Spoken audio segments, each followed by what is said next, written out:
थे, खाना खा रहे थे, कोई चाय पी रहा था, पूरा अमन बैठे हुए थे, कोई रोड बंद नहीं थी, कुछ भी नहीं था।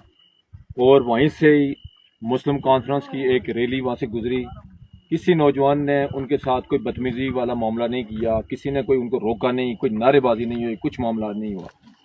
और वो वहाँ से नीचे गए और उसके बाद कोहाला जाकर पुलिस को अपने साथ लिया और वापस आकर पुरअमन लोगों पर जो अपना चाय पानी कर रहे थे, खाना खा रहे थे, उनके ऊपर मिलकर उन्होंने तशद्दुद करवाया, जिसमें नंबरदार इदरीस खान और इसी तरह उनके बाकी जितने भी घर वाले थे, भाई जितने भी थे वो मौजूद थे।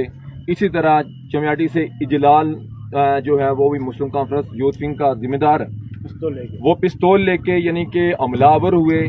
और फिर पुलिस की जो 5 से 7 गाड़ियां थी, बड़ी बसें थी, हमारे नौजवान टोटल 30-40 थे, वो जो वहाँ पे पुरअमन बैठे हुए थे, उनके ऊपर आके उन्होंने दावा बोला, लाठी चार्ज हुआ और उसके बाद शलिंग हुई, आंसू गैस के गोले फेंके गए और कई साथियों को गिरफ्तार करने की कोशिश की गई। और वहाँ पर मौजूद मोटरसाइकिल जो थे नौजवानों के, वो भी मुस्लिम कॉन्फ्रेंस के लड़कों ने, जिनके हमारे पास वीडियोस भी मौजूद हैं, सबूत भी मौजूद हैं, और वो वहाँ से उनको मोटरसाइकिल्स को अपनी गाड़ियों में डाल के पता नहीं कहाँ पे शिफ्ट उन्होंने किया।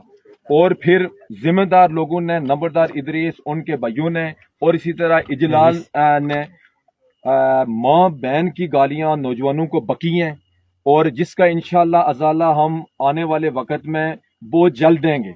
ये हम नौजवान पुरअमन थे, पुरअमन लोगों के ऊपर इस तरीके से दावा बोलना, अपने नौजवान अपने लोगों के साथ इस तरीके से रवैया इख्तियार करना, ये कहाँ की इंसानियत है। तो सोशल मीडिया की वसातत से मैं तमाम नौजवानों को लोगों को आगाह कर देना चाहता हूँ कि हम पुरअमन थे, हमने ना किसी का काफिला रोका, ना कोई ऐसी बात हुई। उसके बावजूद आकर पुलिस ने, ना रोड बंद हुई, उसके बावजूद आकर पुलिस ने मुस्लिम कॉन्फ्रेंस के कहने के ऊपर आकर हमला किया, और जिससे हमारे कई साथी शदीद जख्मी भी हुए, और कई साथी अभी जो हैं वो दाएं बाएं कोई पता नहीं कहाँ पे हैं। तो हम सोशल मीडिया की वसातत से बता देना चाहते थे, हम पुरअमन थे, लेकिन मुस्लिम कॉन्फ्रेंस ने ये ऐसा नारवे जो सलूक इख्तियार किया और गैर इंसानी जो रवैया था और गैर अखलाकी जो रवैया था वो अपनाया।